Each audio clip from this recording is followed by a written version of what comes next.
Hello and welcome to another motorcycling video. I haven't done any motorcycling for a while. I've been up in Brisbane for a while and it just there's been a lot of wet weather and things like that and I just haven't got around to it. But so I got on the bike today, and as you can see by the title of this video, riding the Spyder to Taralga. Taralga is a town or a village, I think it's probably a better name for it, about 40 odd kilometres northeast of Goulburn. And just got on the bike to go for a ride there with no particular purpose. And so, as I said, hopped on the bike and just took a ride out there for no particular purpose. This is going to be part of 3 clips showing that journey. And it went on from there to some other places, but being the world's worst camera operator, I put the camera on the bike, turned it on and so on, and decided it was only going to record 30 odd minutes of footage this time. So unfortunately, we're only going to get the video from home to Taralga.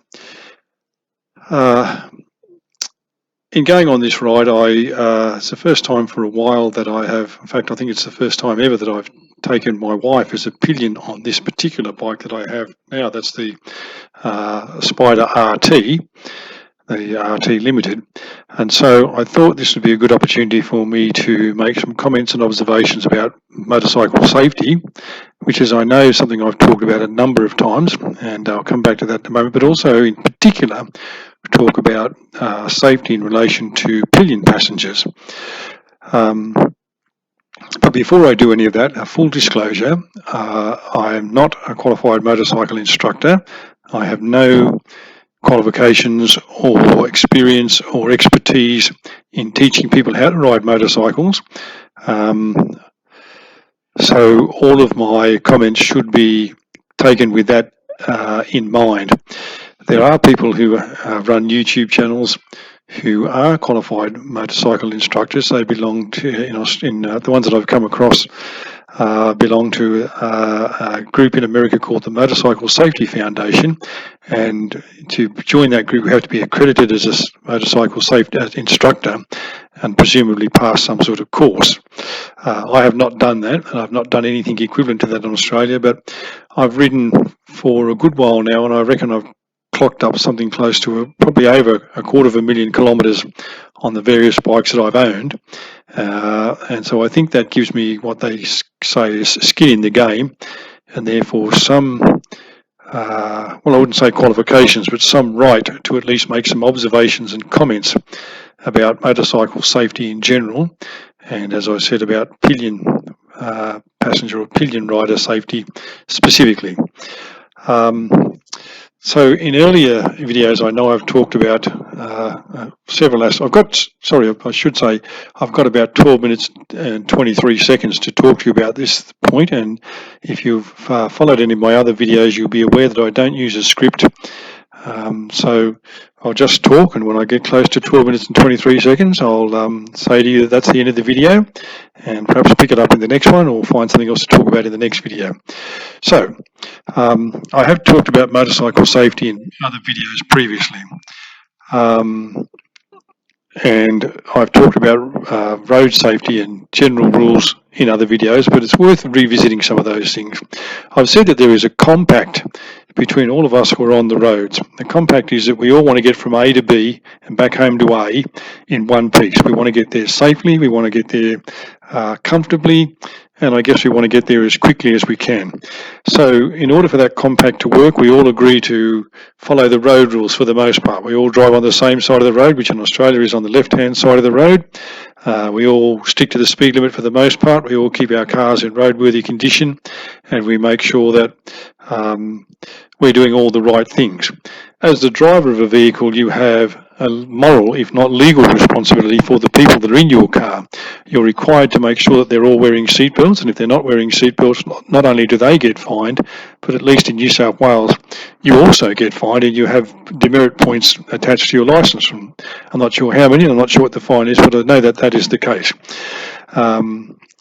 You, as the driver, are meant to drive without being under the influence of drugs or liquor, and if there are people in your car who are in that situation, you're meant to make sure that they're in a safe place, not where they're not able to interfere with you as the driver or the controls of the vehicle, and that the performance of the vehicle won't be affected in any way. When you're in your car, you've got 4 contact patches with the road. You've got somewhere between 1 and 2.5 tons or more of plastic, steel, rubber, and God knows whatever else, and airbags between you and the road. So when there is a collision, there are active and passive safety features that help to protect you and the passengers. There are crumple zones in the vehicles, seatbelts are mandatory, there are airbags, and there are all sorts of passive and active safety systems that do their very best to avoid an accident. But when it all comes down to it, as we were fond of saying in Australia at one stage, the biggest factor in road safety is the nut behind the wheel. So you can be doing everything right, but you can't necessarily predict what the other guy is going to do. Now, when you're motorcycling, of course, you don't have that suite of safety features. Your bike might have traction control and it might have ABS, but that's about it. You only have 2 very small contact patches between you and the road. And the reason you ride your bike, I suspect, is because you want to be outside, you want to have the wind in your face and the air blowing in your hair and all that sort of stuff. And so, with the exception of maybe crash bars or oggy knobs, you practically have nothing between you and the road. And so when the bike goes down and you hit the road, you know that there's a potential for pretty serious injury. So we wear our helmets because it's mandatory. We wear gloves because we know that our hands are vulnerable. We can put them down to break a fall. Our feet are vulnerable because they're going to hit the road and shoes are going to come off and so on. And we wear protective clothing. We do our best to make our bikes visible, although the trend for blacked out bikes at the moment tends to make that not always possible, especially during in the evenings, at dusk and at night time. Now, all of that is to ensure your safety, but let's consider what happens when you've got someone else on the back of your bike. Suddenly, you are now responsible for another person's life. That's essentially what it is. You are responsible for that person's life while they're on your bike. Now, if they've never been on a bike before, your responsibility begins before they get on the bike. Your responsibility is to make sure they're properly dressed in the same protective clothing you'd put on yourself. Your helmet, mandatory, gloves to protect their hands, proper shoes, lace-up or boots, preferably that would protect their feet. Trousers that are, or pants, or whatever you say, that are either leather or Gore-Tex or whatever it is, or contain Kevlar, and a strong jacket with the various pieces of armour in the shoulders and hips and elbows and so on, because all those joints are vulnerable. If your pillion is unwilling to wear those things, then perhaps you ought to consider whether you take them on your bike or not. I suspect that certainly in New South Wales, if you're a learner, you can't take a pillion, and I suspect that probably on your red or even maybe green licence you can't take a pillion. But it's worth, don't want to be quoted on that, and it's worth checking to see what the rules are regarding pillions before you set off. But let's imagine that you are taking your friend on your bike for the first time. Let's imagine that that person is not a motorcyclist and has not been on a motorcycle before, and therefore doesn't know anything about motorcycling. They don't know how your bike is going to perform. They don't know what's going to happen when you take a curve or turn a corner. They don't know that the bike is going to lean, for example. And so before you get on the bike, you make sure they're properly dressed.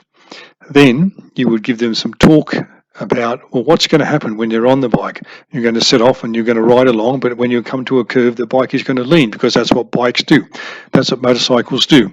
They need to just follow you, but not lean any further than you. They need to sit still, for example. Now, that's quite difficult in some cases, because I see some of those sports bikes with the pegs are very high up and your knees are almost up at your chin, and the pillion is leaning over onto the back of the rider in a position that doesn't look very comfortable to me, whereas, say, on a touring bike or a cruiser, there seems to be a much more relaxed, more comfortable position. And certainly on my Spyder, the pillion passenger has a very comfortable riding position and is not in any way leaning on the rider, and they have their own footboards which are comfortably placed and so on. But you need to explain to them the things that happen as you're riding the bike, and how the bike will lean over as you go around bends and so on.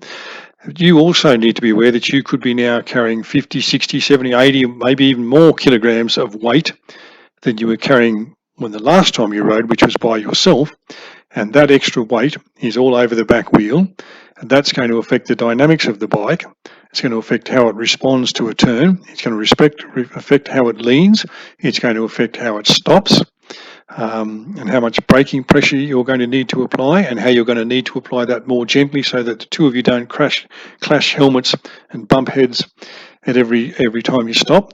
So these are things that you need to talk to your pillion about, and you need to be aware of, because somebody sitting on the back of the bike is going to change the dynamics of the bike and the way it performs. If you're riding a sports bike that can tear away from the lights pretty quickly, and you're used to doing that, suddenly, as I said, you've got 50, 60, whatever it is, extra kilos sitting on the back, so the bike's going to take it perhaps a little bit longer to respond. And whereas you thought, I'll just get to the front of the lights, I'll lane filter and get to the front of the queue, and when the lights change, I'll zip away, you've now got to factor in, well, it might take me a little bit longer to do that. You've also got to factor in that when you start doing things like lane filtering, if your passenger's not aware that that's a thing that you do and that it's legal and it's safe, and there are cars on either side of you, that they might be, how shall I put it, disconcerted and not realise what you're doing. You've probably got to take some time to explain that to the person before you do it. On the Spyder, of course, I can't do that because it's almost as wide at the front as a small hatch, so you can't lane filter, and it behaves very differently to a motorcycle. You have to steer it round corners more like you steer a car than it doesn't lean. The one thing you'll notice with having a pillion on the back is that your bike feels more planted on the road. It feels as if it's firmly sitting on the road, but as I said, you've got this extra weight on the back, so it's going to make it heavier, and it's going to influence the way that the bike performs and the way it reacts, stopping times and all those sort of things. So all of these things are things that you need to think about before you take your pillion on your bike, even if they are an experienced motorcyclist, but especially if they're not an experienced motorcyclist, haven't ridden a motorcycle, or haven't been on one before. And if that's the case, probably the first half a dozen times or so that you get on the bike with them, you're going to